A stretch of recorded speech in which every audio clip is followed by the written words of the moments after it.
the world can feel like a dumpster fire at times these days. And so it's nice to cling to sort of any feel-good, inspiring moment in sort of popular media that we can get.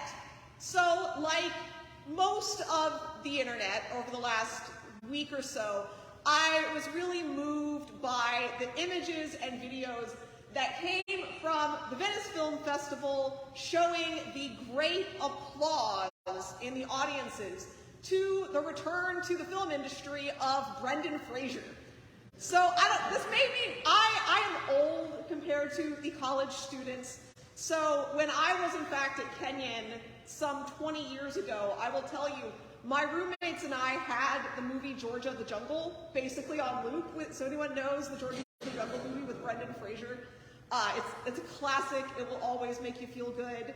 But Brendan Fraser was a huge, huge, huge Hollywood name in the 90s and the early 2000s. In the Mummy movie franchises, all sorts of things. And he made an allegation of sexual assault against a producer, director, and was essentially blackballed from Hollywood for 20 years. And has recently made a big comeback and return, and it is just uplifting and joyous to watch people celebrate this man who's been hurt be reclaimed, basically. I think he got something like a 6-minute long standing ovation at the Venice Film Festival, and you can just watch this man with tears in his eyes be so moved.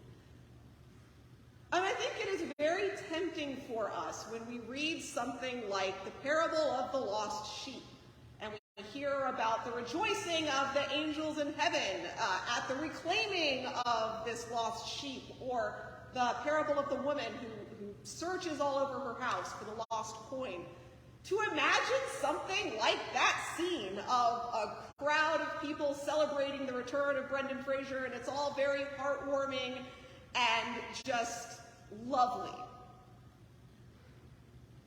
And I think we have a tendency to view these parables as kind of heartwarming human interest stories, when I'm not really sure that's what they're about. There's a very popular cartoon that sort of goes around. I see it in various church social media sites. It often pops up on the Episcopal Memes Facebook group, which exists, if you're interested. Which is a cartoon of sort of all the sheep over here, and Jesus over here with the one sheep who is often painted in a rainbow flag or a trans flag. And there is a point to be made there, right, of Jesus being found with those who have been marginalized by the institutional church. And there is a very, very good and valid point to be made in that. But I don't think that's what this parable is talking about. We certainly would not identify in our tradition, we would not identify our LGBTQ plus siblings as those who are lost in the way this parable is describing lostness.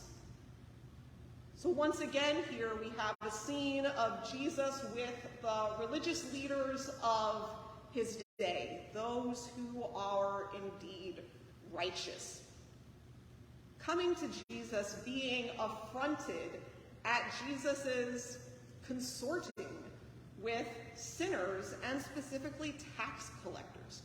And I think that naming of tax collectors here is a very important one for us to sit with, because we are talking about people who, within the social and economic system of their day, were getting by on exploiting people. It is a sin and a way of being in relationship with others that it's actually right for the scribes and the Pharisees to be calling out and naming as sinful, right? I mean, it's very easy. We fall in that trap of wanting to write off the Pharisees as hypocrites, you know, throwing down others while not looking at their own sin. But in this case, they're actually right in terms of what they are describing as sinful, as outside the realm of God's righteousness. And Jesus offers them parables that are not easy and comfortable, but they challenge that sense of our righteousness. And I think there is an important point to be made in these parables about us and about God, right? The most important thing for us to understand in the framing of the parable, especially of the shepherd and the lost sheep, that lost sheep is still part of the shepherd's flock. There is no identification of anyone or anything that is outside what that shepherd claims. There is nothing that we can do or be that makes us cease to be one of the shepherd's flock. No matter how much we can find ourselves lost and acting outside of the parameters of the shepherd's grace and love. And I think the way that God is described is very powerful. This is not a God who is above us. This is not a God who is unmoved by us or is impassive. This is a God who, when we find ourselves lost, desires us desperately. The God who feels our absence. I think even more powerful than the parable of the shepherd is the parable of this woman. And I always like highlighting moments in the scriptures when God is in fact described or used, equated with imagery of a woman who we would assume is in some degree of poverty, financial distress, need to be so desperate at the loss of this coin. An image of a God who will not allow us to remain lost. Because when we are lost, God suffers, which is fairly powerful to sit with and think about. We have been having a lot of conversations in our student Bible studies over the last couple of weeks about whether God changes, whether God suffers, whether God can be moved by us. And I think it's interesting to pair today's gospel lesson with our reading from Exodus, the story of God finding the people in idolatry and disobedience, and God's immediate response being the response of wrath and vengeance and judgment. And we hear Moses reminding God of God's own promise, God's own covenant, and the language of God changing God's mind and moving towards mercy. There's a lot we can unpack and ask about what entirely is going on there. And I think perhaps it is always interesting to imagine the biblical stories written by human beings who themselves are working out their understanding of who God is and how God engages with us.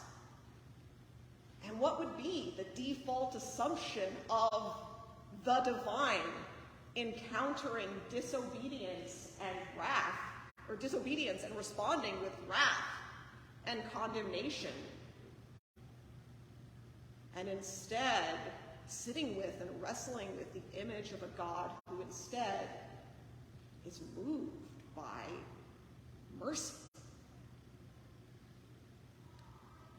The scriptural narrative always challenges what I think is our default human position, which is often to judgment and condemnation, quite quickly and rashly.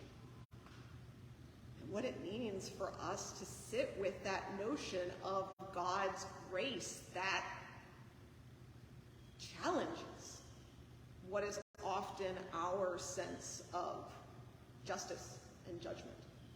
And what I take some consolation from in these parables, the parable of the lost sheep, the parable of the lost coin, is that the sheep and the coin are lost, right? There is a parameter of what it means to be within the boundaries of God's grace. There is evil in this world. There are ways of us being in relationship to one another and in relationship to God that are outside the bound.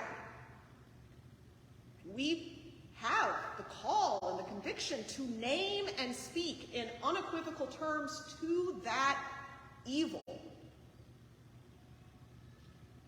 But the question here is how we are called to respond to it, and what is it that we hope for, and what it means for the evil and the injustice of this world to, in the ultimate vision of God's design, be made right. I was thinking about this a lot, if I'm going to be honest, in response to the last 72 hours or so of watching the response to the Queen's death play out online and social media. Right? There has absolutely been a faction of the internet. And a reminder again here that I am Canadian, so I certainly see a monarchist side of social media. That is very much, I would say, tone policing and overly sentimental. No. We cannot speak of the evils of the monarchy. We can't speak of the evils of the empire. We can't, that's all in bad taste in wake of the Queen's death. And yet, the side of the internet that was distressing and honestly disturbing to me, largely from Americans rejoicing, laughing, declaring that they hope this colonizer burns in hell,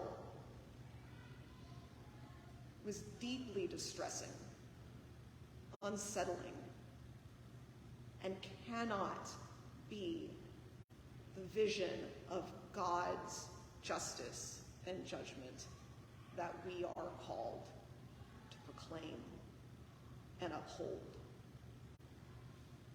I don't know what it means in the grand scheme of God's design for the world to be made right, for all of the lost sheep to be found, and how God's grace and mercy is held in balance and tension with God's judgment.